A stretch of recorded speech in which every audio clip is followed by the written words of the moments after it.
What's up mga ka-Big Bites? Kuminga may revelasyon, Warriors fans mapapatalon. Pero bago ka sana magpatuloy sa panunood ay huwag mong kalimutang mag-subscribe sa aking YouTube channel.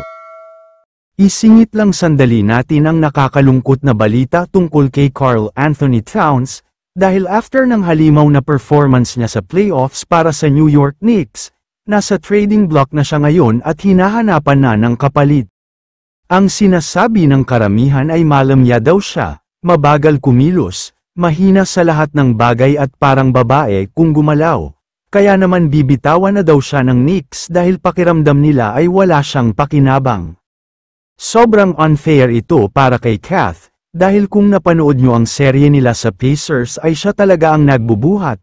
Wala halos katulong maliban kay Bronson, kaya dapat lang mawala si Kath sa Knicks at pumunta na lang sa iba.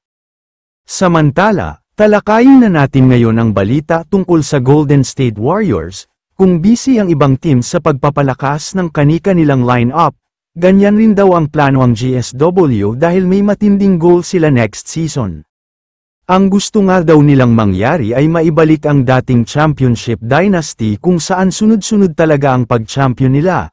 Sisimulan nga daw nila ito next season kaya dapat ay kumpleto na ang mga pyesa nila. Ayon mismo sa kanila, iisa-isahin daw nilang bitawan ang mga hindi na dapat pang manatili sa team. Isa na nga dito si Jonathan Kuminga na gusto nang umalis sa Warriors, kaya pagbibigyan daw siya ng mismong management.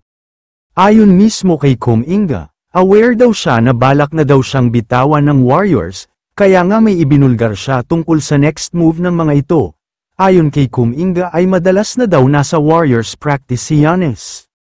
Main priority daw kasi talaga nilang makuha si Antetokounmpo, isang unstoppable big man daw kasi ang kailangan ng Warriors ngayon, kaya hindi na nagtataka si Kuminga kung bakit napapadalas na si Giannis sa practice facility ng Warriors.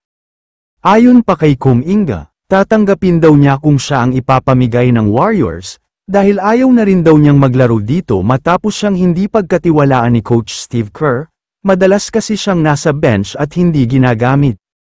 Pero magiging masaya rin naman daw si Kuminga kung magiging successful ang Warriors kasama si Giannis Antetokounmpo, walang halong inggit o kahit ano pa yan, kaya sana ay pareho nilang ma-achieve ang mga goal nila.